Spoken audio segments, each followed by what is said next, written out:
It's here. It's here. Wizards of the Coast listened and they acted.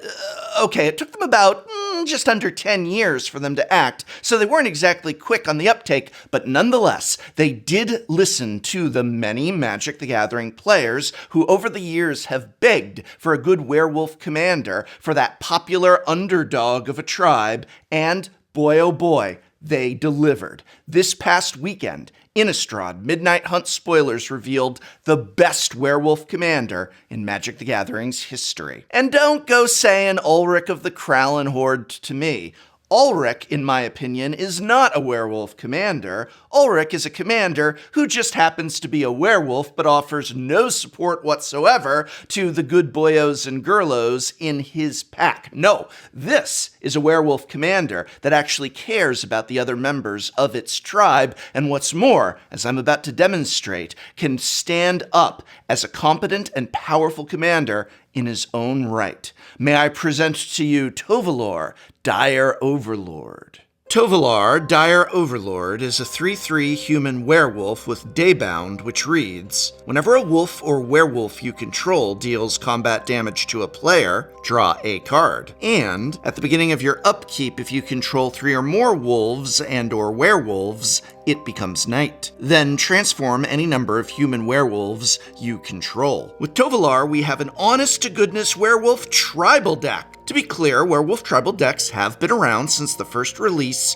of Innistrad in 2011, but werewolf decks in the past only had one on-theme commander option, Ulrich of the Krallen Horde, which either pumps or fights a creature when he transforms, depending on which side he transforms onto. Ulrich could care less what creatures you have alongside him on the battlefield, and is, frankly, a pretty terrible werewolf commander. Last I checked, wolves are pack animals. They don't rely on one large individual to do all the work. They hunt as a team. What sets Tovolar apart in particular is his first ability. Card draw on your commander is a powerful weapon in any player's arsenal, even when conditional. A tribal commander that has so much value stapled on it appeals to both the Timmies and Josh Lee Kwais of the world. But it doesn't stop there. This first ability lends itself to comparisons with a certain spy master who can be found in some CEDH circles. Edric, Spy Master of Trest, has the similar ability that allows players to draw cards whenever they deal combat damage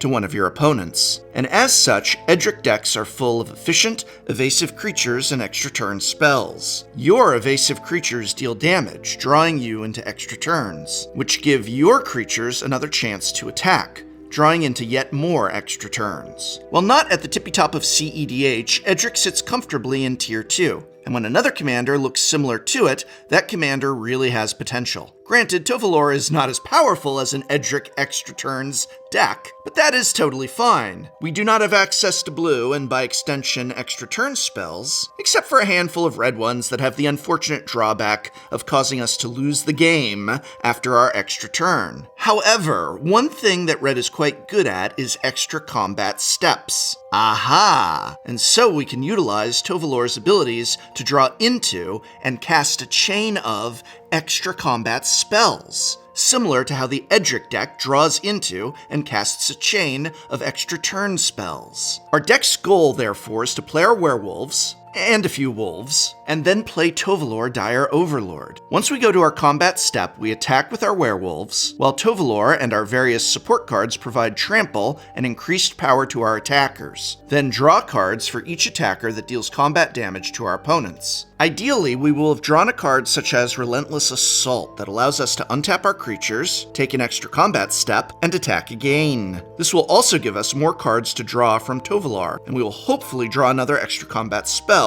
to repeat this chain. While we are drawing a decent to absurd amount of cards, we are also quickly killing our opponents, so that a few extra combat steps could spell victory for us. After we are unable to keep the extra combat step chain going, we can then cast additional werewolves to set up for an even bigger series of attacks next turn. This deck wins through combat and repeated combat, so prioritizing the ability to attack and make sure we damage our opponents is critical to victory. So, we have our game plan, which is to attack, draw cards, and then cast extra combat spells to keep the gravy train going as long as we can. Drawing cards is not the only thing Tovolar is capable capable of. If we control 3 or more werewolves and/or wolves, Tovolar allows us to instantly transform all of our werewolves on our upkeep. This is a huge advantage because what makes werewolves such a potent tribe is that they become significantly stronger once they are transformed. For example, let's look at Instigator Gang and its transformation Wild Blood Pack. Instigator Gang isn't much to write home about. What's effectively a 4-mana 3/3 with a minor anthem effect is fine, but far from exciting. Wild Blood Pack, on the other hand, is much more exciting. An 8/5 with trample and a serious anthem ability quickly threatens your opponent's pesky planeswalkers, and even their life totals when left unchecked. Combined with Tovolar, the Midnight Scourge, and his ability to give himself trample, you're looking at a whopping 15-point damage headed right for an opponent's throat.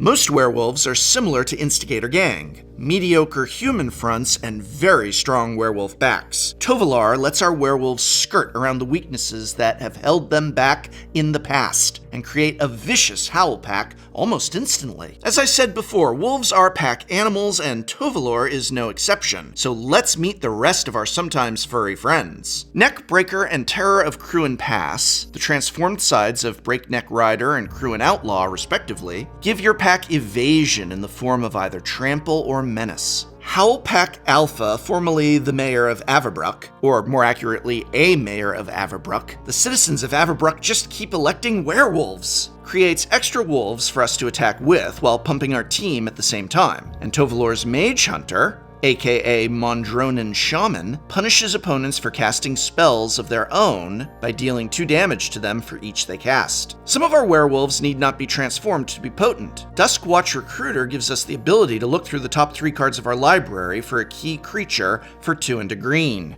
When it transforms into Kralin Horde Howler, it helps decrease the casting cost of our other creatures. Huntmaster of the Fells creates more wolves whenever it's cast or transforms into its human side, while dealing direct damage to creatures and other players, or planeswalkers when it transforms into Ravager of the Fells. And what sort of werewolf deck would this be without Immerwolf? Not only does Immerwolf have Intimidate while pumping the whole team, it keeps our werewolves from transforming back to their often weaker human forms, meaning that our Wild Blood Pack and Howl Pack Alpha remain relevant no matter how many spells are cast. Now that we have our wolves and werewolves, let's shift focus to ensuring these good boys and good girls get big and trample over their prey, dealing damage as they do and triggering Tovolar's first ability to give us that sweet, sweet card draw. When transformed, Tovolar himself can give a creature trample in a pinch. For an X, a red, and a green, he grants trample and +X/+X to target wolf or werewolf. X, of course, can be 0, and that creature would still gain trample. This is not, however, our most efficient means of enabling trample. The best of the bunch are a pair of enchantments: Howlpack Resurgence and Full Moon's Rise. Howlpack Resurgence costs 2 and a green and reads, each creature you control that's a wolf or a werewolf gets +1/+1 and has trample. Importantly though, it also has flash, meaning you can use Howlpack Resurgence to take your opponents by surprise. Full Moon's Rise, on the other hand, does something quite similar for 1 and a green, but it can be sacrificed to regenerate all werewolves you control, protecting your team from a number of the all-too-common board wipes prevalent in Commander. In addition to these powerful mass creature enhancing enchantments, a new enchantment spoiled recently is a powerful, and I mean powerful, addition in the form of Unnatural Growth, an enchantment for 1 generic and 4 green, which reads, at the beginning of each combat, double the power and toughness of each creature you control until end of turn. Admittedly, 4 green mana is hard to accomplish in any multicolored deck, but we'll be using the usual suspects of red-green mana producing artifacts, such as Gruul's Signet, Arcane Signet, Commander's Sphere, and Talisman of Impulse, and a few werewolves such as Ulvenwald Captive, Kessig Naturalist, and Scorned Villager to reliably cast this mana-intensive spell. Though it doesn't grant our pack trample, the sheer amount of power it grants them is nothing to scoff at. Add in Berserker's Onslaught, a red enchantment costing 3 and 2 red, which grants our attacking creatures double strike to the mix, and we are almost assuredly in the business of player removal with the amount of damage we can deal in a combat step. Similar to Unnatural Growth, Shared Animosity and Beastmaster Ascension are also in the deck to make our attackers deal absurd amounts of damage. Shared Animosity is a red enchantment for 1 and a red that says whenever a creature you control attacks, it gets +1/+0 until end of turn for each other attacking creature that shares a creature type with it. Beastmaster Ascension is a green enchantment for 2 and a green that gains a quest counter each time one of our creatures attacks. When Beastmaster Ascension has 7 or more quest counters on it, all our creatures get +5/+5. The quest counters are put on when we declare our attackers, so it is possible for us to attack with enough creatures to reach that 7 counter threshold and give our creatures +5/+5 before our opponent even has a chance to announce their blockers. So with all these cards, we are dealing a metric ton of damage in one combat step. Now, let's take full advantage of this situation with some extra combat steps. Our most important extra combat step spell will be Savage Beating, because it's, well, a Savage Beating, and also because it is part of a small combo that can give us several extra combat steps. Sometimes the game just needs to end, and I firmly believe every deck should have at least some way to be able to end the game on the spot. In this deck, Savage Beating will be pulling in double duty as a game-ending spell, and a combo piece with an equipment called Spellbinder, which says, Imprint. When Spellbinder enters the battlefield, you may exile an instant card in your hand, and whenever equipped creature deals combat damage to a player, you may copy the imprinted instant and cast it without paying its mana cost. Savage Beating is an instant that can only be cast during combat, and for 3 generic and 2 red gives us the choice between giving all our creatures double strike until end of turn, or untapping our creatures and gaining an additional combat step after this one. Savage Beating imprinted onto Spellbinder grants us the ability to take an infinite amount of combat steps. When we cast Spellbinder, exile Savage Beating to imprint it, then equip Spellbinder to one of our evasive creatures. When our equipped creature successfully deals combat damage to an opponent, Spellbinder will allow us to cast a copy of Savage Beating, without paying mana for the copy, which includes Savage Beating's Entwine cost. Note that since dealing damage from combat is still part of the combat phase, when we get our free copy of Savage Beating, we are still in the combat phase, and therefore can legally cast our free copy. Since Savage Beating allows us to untap all of our creatures and gain additional combat steps, we can repeat this process endlessly with free double strike for our troubles. While we also have additional combat spells such as Relentless Assault, Aggravated Assault, Breath of Fury, and Fury of the Horde, Savage Beating is the only spell that works with this combo because it's the only instant that grants an additional combat phase. In addition to this combo and extra combat spells, Triumph of the Hordes ends the game extremely quickly. This is a good thing because sometimes the game just needs to end. Triumph of the Hordes grants all of our creatures +1/+1, Trample, and Infect. With Infect, our creatures deal combat damage in the form of poison counters, only 10 of which are necessary to kill an opponent, effectively quartering the amount of combat damage we need to deal. Given that this deck can make creatures deal at least 10 damage per creature in combat pretty easily, giving these creatures Trample and Infect will allow us to effortlessly eliminate multiple opponents in one attack.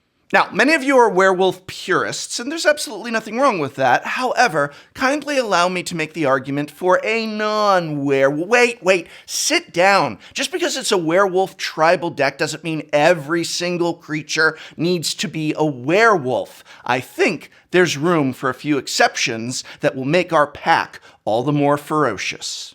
Portraiser is a 4/4 Orc Pirate for 3 generic and 2 red that reads, whenever Portraiser deals combat damage to a player, untap each creature you control. After this combat phase, yep, you guessed it, there is an additional combat phase. Note that while Portraiser can't attack the same player twice in one turn, your other creatures can. So if one opponent is proving extremely threatening, you can go after them with the majority of your team while swinging at your other opponents with only Portraiser. Not bad for a non-werewolf, eh? Tovolar will transform all of our werewolves on our upkeep if we have 3 or more werewolves. so it is vitally important that our commander is on the field as soon as possible. If our commander becomes inaccessible to us due to mana cost or unfortunate elking, we do have a backup way to transform our creatures in Gyre Reach Bandit. Sort of. Let's go over the card first. Gyre Reach Bandit is a 3/2 for 2 and a red with haste, but it transforms into Vilden Pack Alpha, which reads, whenever a werewolf enters the battlefield under your control, you may transform it. This ensures that our werewolves can reach their full potential immediately, though it's still a bit of a trick to transform Gyre Reach Bandit. When we do, we have some backup to Tovalar, particularly when paired with Immer Wolf. With the new day-night mechanic becoming a major part of Innistrad Midnight Hunt and potentially Innistrad Crimson Vow, and the opportunity that new day-bound, night-bound werewolves may provide,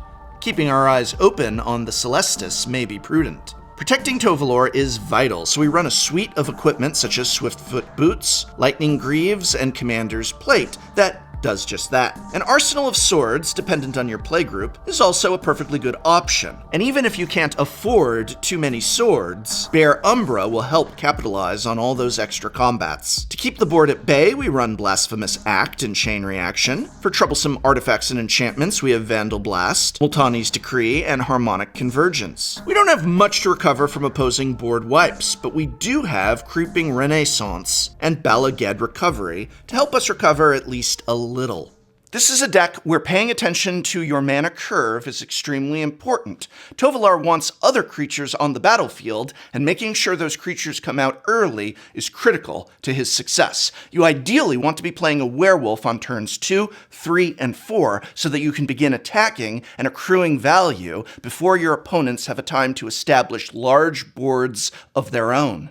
Now, I hope very much this video has been of some help to you. What commander deck would you like to see a tech on next? Let me know in the comments below. And if it has helped you out, you can help me out immensely just by watching one more video of mine after this, any of them, or if you don't have time for that, hitting the subscribe button, ringing the bell, or if you don't have the patience for that, hit the like button, or, just share with a friend or whatevs.